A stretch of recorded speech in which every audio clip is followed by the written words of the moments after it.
Hello and welcome. We've got things working. We've got a triangle. What more do we need?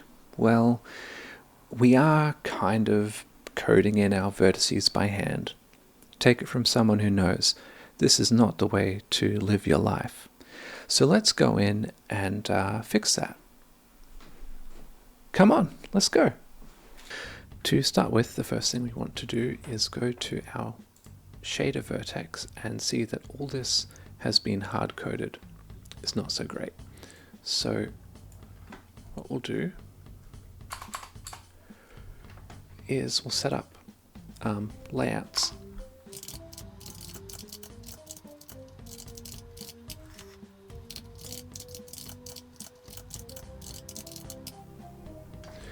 Okay, so we are taking in a position and a color instead of hard coding those, and we are outputting a color. Okay, we'll just fix this up. So we will pass our position along with those extra dimensions set, and we can pretty much just pass the color along with no transformation. Cool. Next thing we'll need to do is just double check that just compile our shaders. So remember, we have this compile thing over here. Just open any kind of command shell that you want, or command prompt. Okay, and that's worked, we hope. So now we need to, there's a bunch of different ways that we could describe the data that we're going to pass in. It's very common, I do it a lot, is to set up one vertex and pass the data in that way. In this case, I am going to use a structure to define that data, or a struct. Now, we could do something like an std vector or std array, but I think in this case it's probably best to use GLM. So what we'll do is, if I look back here, there's a matrix library called GLM, stands for GL Mathematics. I actually have it here on my hard drive ready to go. And this is a header only library because the implementation of this stuff is, I believe the implementation for this stuff is already on our graphics card, because we have an implementation of OpenGL running on the graphics card anyway. So to include this, we need this glm.hpp. HPP is like a C++ version of a header. And it's going to oops, of course it's going to complain because that should be a dot. It's going to complain because it doesn't have GLM. So we just go to the project properties and then our directories, and we're going to tell C++ for the include directories, that's where it looks for its headers.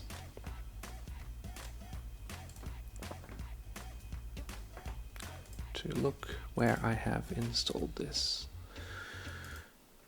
Yeah. So then it has this folder, and when it says glm/that, it's looking in this folder here. So we go select folder, okay, apply. That's all good, and now we can use the GL math structures. Okay. Now, right now this is just storing raw data, but we also need two other things. We need a binding description and an attribute description. The binding description describes how this data is laid out within an array, and then the attribute description describes pretty much how to pick the data out, how to pick the attributes out from the whole set of data. This is very similar to the vertex buffer object, vertex array object thing, attribute pointers and such from OpenGL.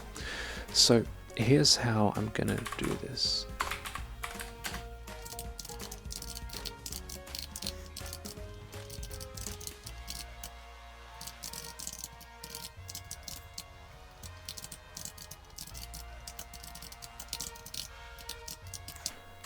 Fingers are just not cooperating today. That's crazy.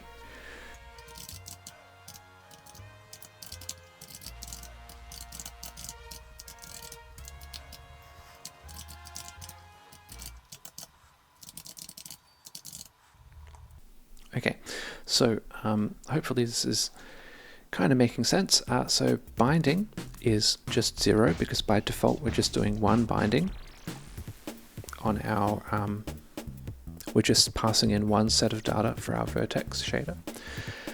Stride is the number of bytes we will have to step to get to the next vertex. This is a struct, so there is a size of function, which in this case, what do we have? We have 3 numbers, 2 numbers, so together 5 numbers. Each number is 4 bytes, so 20 bytes.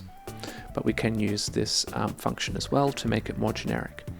This should also make it a bit clearer why I have to declare this function as static, because now I'm not 100% on this, but if this was not static, if this was a member unique to this struct, then I believe in some way the size of this may be included in the size of the struct.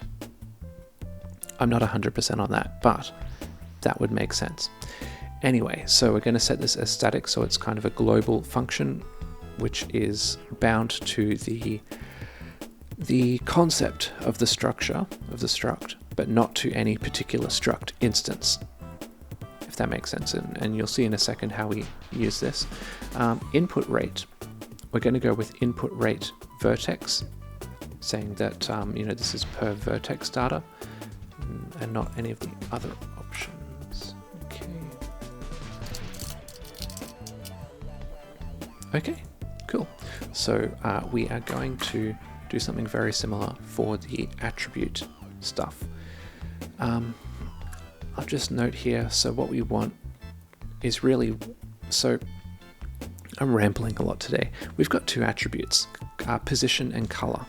So we want to kind of return a list of those, and we could do it with a standard kind of square bracket array, but that's not the C++ way. We could do it with a vector, but we can do better than a vector because we know that we're going to have 2 attributes in this case. So when we know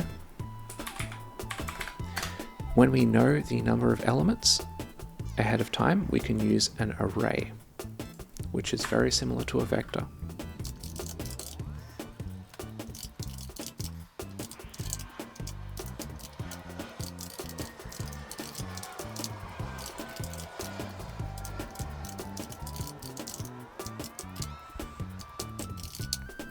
Okay, so we'll grab the position.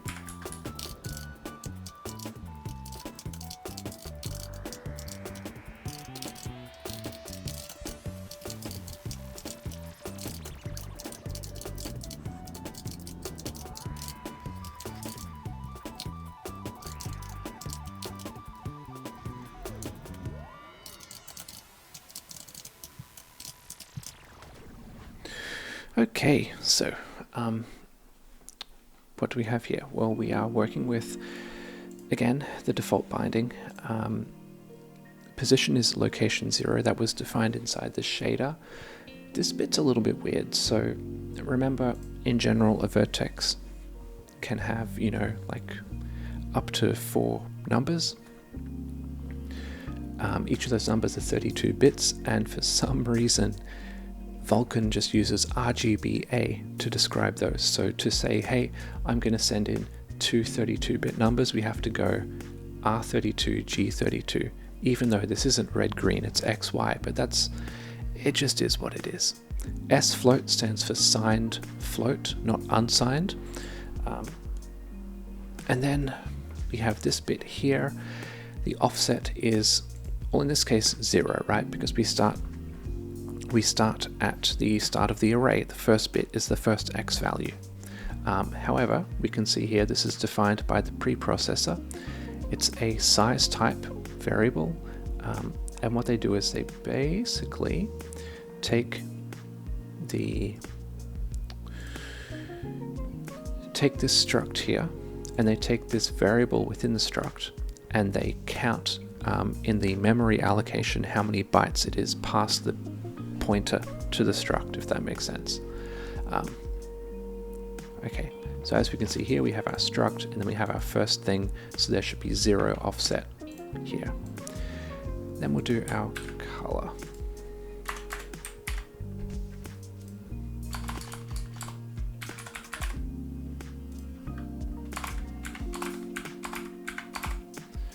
Okay, still default binding, location should be 1.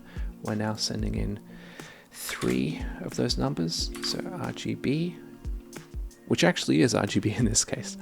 And then we want, the offset of the color variable. Cool, and then everything's set up. That's our attribute pointers pretty much. Or attribute descriptions. Okay, so that is that all set up.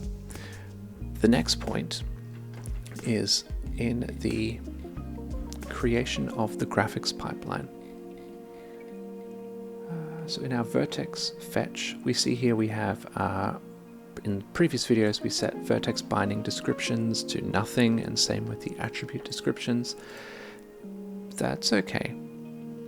Oh, but okay, no, let's do this. Let's say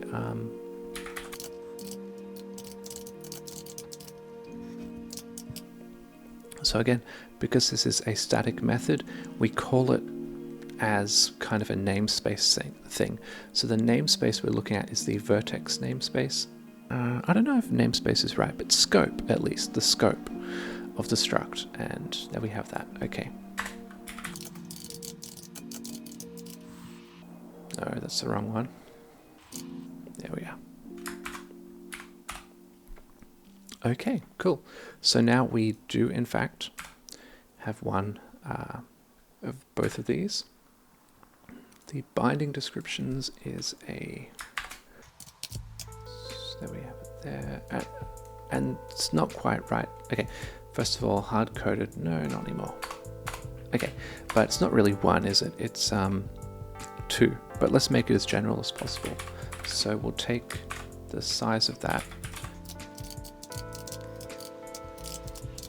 And yeah, as in everything else, this is returning a size type. We just need to cast it back to an integer. And then we need a pointer. For this, it would be a pointer to the first element, which we get by calling data. Cool. So hopefully that's working. We'll just give that a run.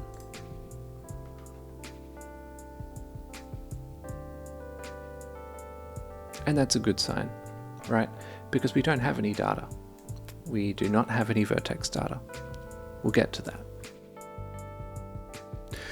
Okay, so we've got our attributes and binding descriptions all set up, ready to go. We've got our pipeline kind of configured. There's a number of steps we need to take now. The first step is, of course, we need to declare our data that we're going to send in. But then we need to basically allocate the memory where that Vertex data will be sent, and then we need to create a command inside the draw command buffer to use that data, basically.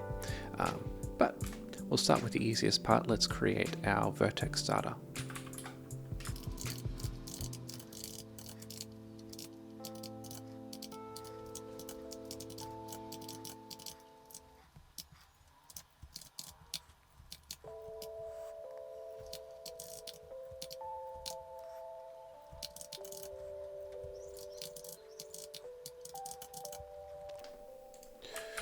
Okay, cool. So we've got that set up with our positions and our colors.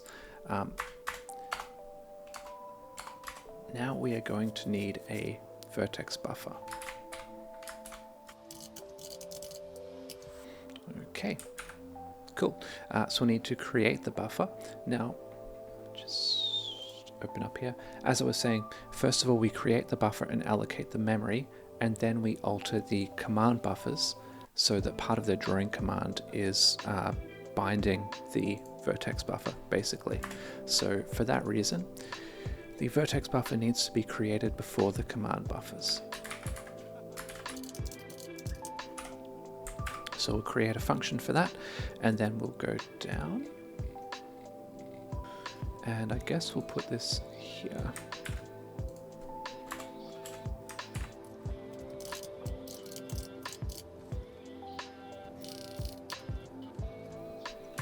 Yeah, that's fine.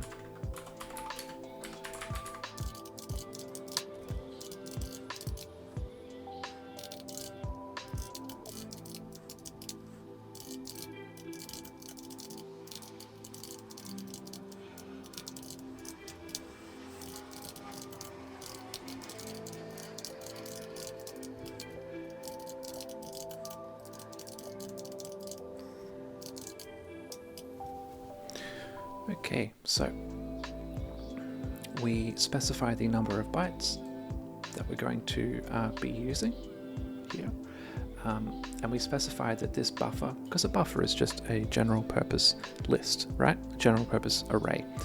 We're specifying that we're going to be using it as the vertex buffer. There's one more bit that we need to specify.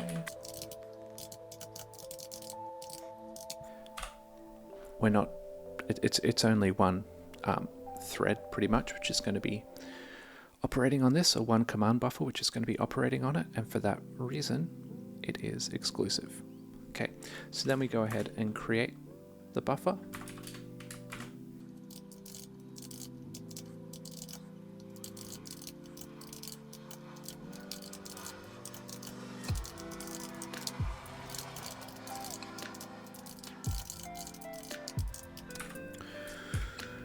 Okay, so I wish this was all that there was, but a vertex buffer is so critical to memory performance, to speed and everything, that we have a lot of customization behind it. Okay, so when we allocate this stuff, we haven't actually allocated that memory because, well, think about a graphics card. There are lots of different registers where memory can be stored, and they have different performance things. So we need to do a separate thing. We need to create what's called device memory, and that will actually store the buffer.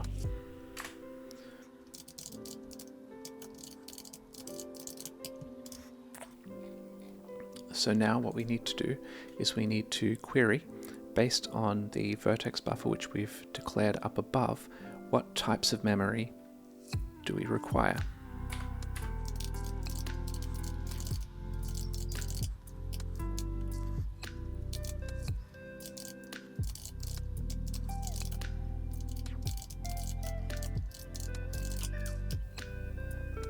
Okay, so what this does is it says, hey, with the device we're running right now, based on this specification, populate this structure with the requirements for the memory.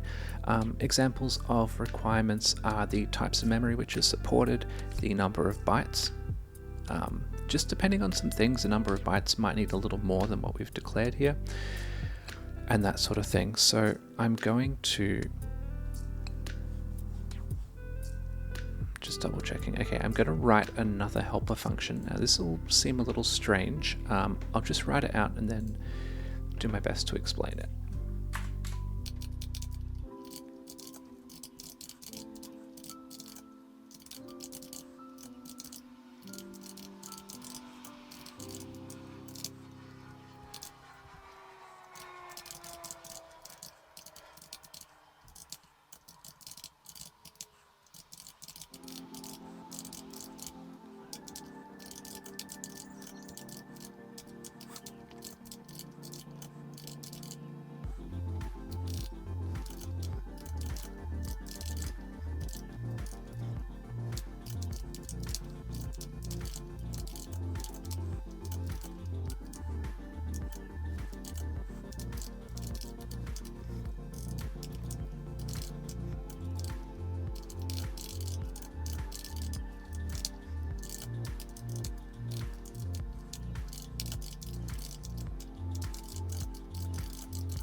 if I could type.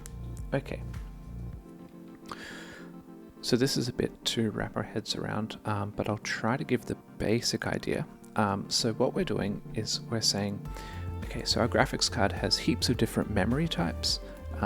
We will accept anything which there's something called a kind of a type filter. Now this is kind of an opaque data type in the sense that it is automatically returned when we call this get memory requirements. It pops back, what type of type filter we will accept. It's just passed directly through, and then there are a bunch of flags which we can optionally set ourselves. So what this does is it looks through all of the number of types that we have.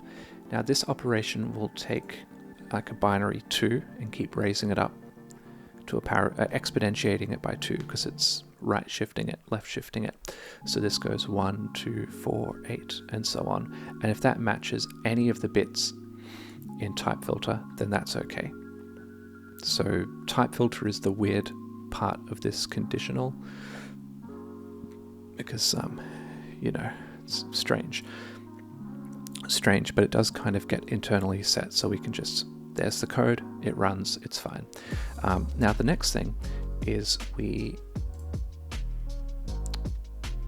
look at the specific memory type that we are up to in our iteration. We grab the property flags, and that will be a bit mask. So it's kind of like if you have the powers of 2, 1, 2, 4, 8, then you can make any combination of numbers up to 15 by writing them out in binary with those. So we do a bitwise AND with the properties, and if each of those fields match, then we get an exact match. So in other words, if this matches any of the filters and it matches all of the properties, then it is acceptable and we can return it. And if we get through this loop and we haven't returned anything, well then we're in trouble. But we should be able to get something. So now let's use this. So the point of finding a memory type is because we want to create that, what we had up above, that device memory. We want to allocate that memory. So the way we do that is we have this allocate info.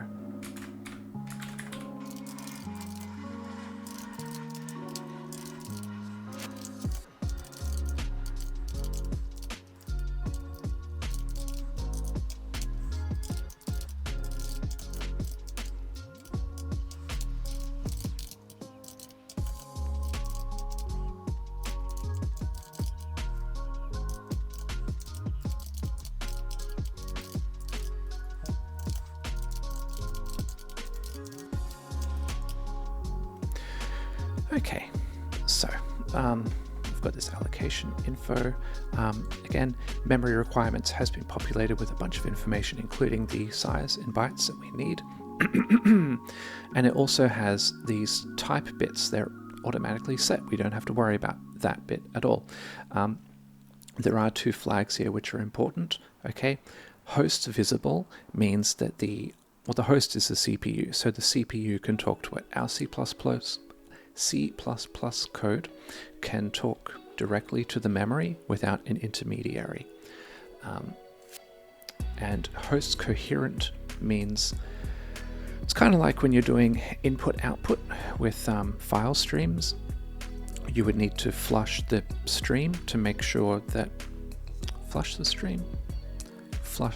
file descriptor to make sure that the info goes through directly without any buffering or anything. Same sort of thing here. So when we update the information, we want that information to come in within the same cycle, right? Without any, like, do you know what I mean? We want to tighten up that memory transfer, basically. Okay, so then we go ahead and we allocate the memory.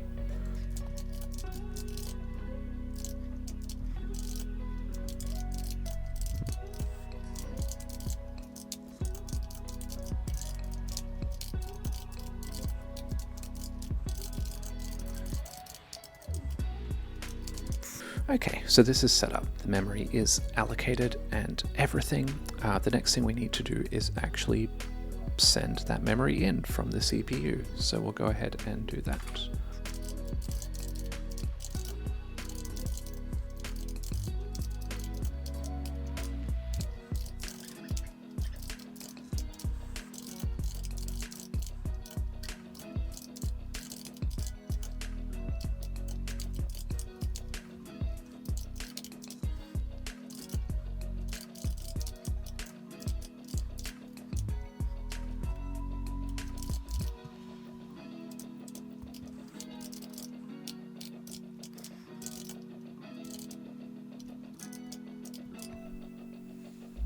Okay, so let me just step through this. So we bind in our buffer, basically. Now we have this offset, so it's possible that we might have a really large buffer which represents our whole world, and we want to, like, somehow we know the parts of the buffer that we want to change, the parts of the world that we want to change. There may be an advantage to having the whole thing loaded in as a single monolithic buffer and changing things according to offsets. We're not going to do that at the moment. So what we do is we map our memory with an offset of 0 and a flag of 0, because we're not going to worry about any of that, and return the location to that mapping into this void pointer. Before I typed in memory requirements size, but because we are loading our stuff, we want our buffer info size. Because let's say there's like a power of 2 thing where we just have to allocate more memory physically on the graphics card, or we can only send in the amount of bytes that we have regardless of how much memory is allocated for us, if that makes sense. So then we call C++'s memcopy and send that in. Actually, I think this is C, right? Because this is a C style cast, so I think this might be a C function. It doesn't matter, does it? Then we unmap it. Okay, so that should be working fine.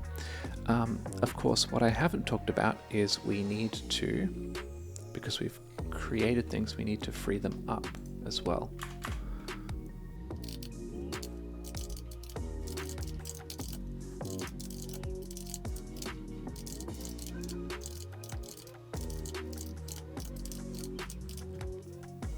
Okay, cool, so that's looking good. And then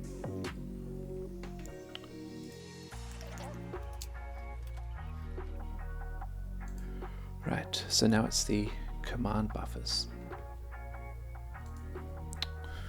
Okay, so what are we doing? Well, we begin our render pass, we bind our pipeline. Then what we need to do is we need to send basically the vertices, or the vertex buffer, need to send that to the shader.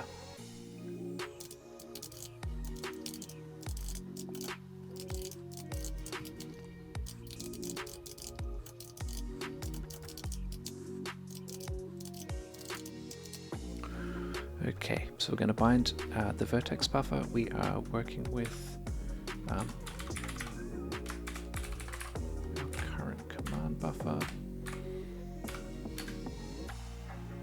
First binding is binding index 0. Binding count, we are only doing one binding. Pointer to the buffers, that is our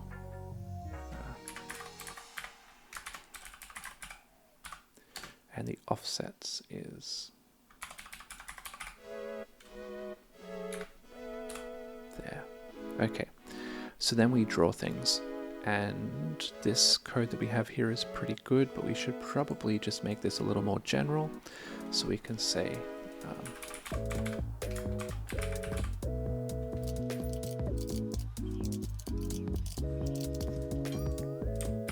okay, now fingers crossed. Let's see if this works.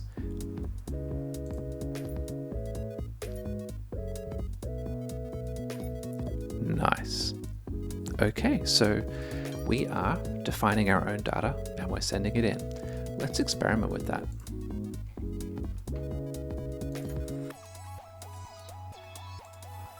I mean, I know that it's working, but let's just...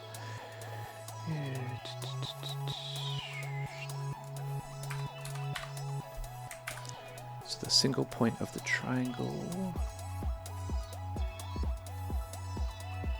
is now up at the top of the screen. Okay. And let's, I don't know, let's make it yellow. Cool. So the point is, we are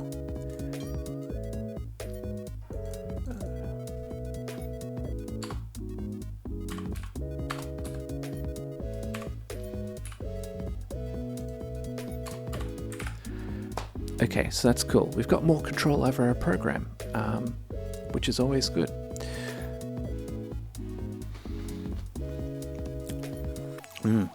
That's nice. Those are nice chips. You want a chip? I'm sorry, that's the premium subscription. Come on, you got to subscribe. All right. Yeah. It's cringe, right? All right. See you next time. Bye.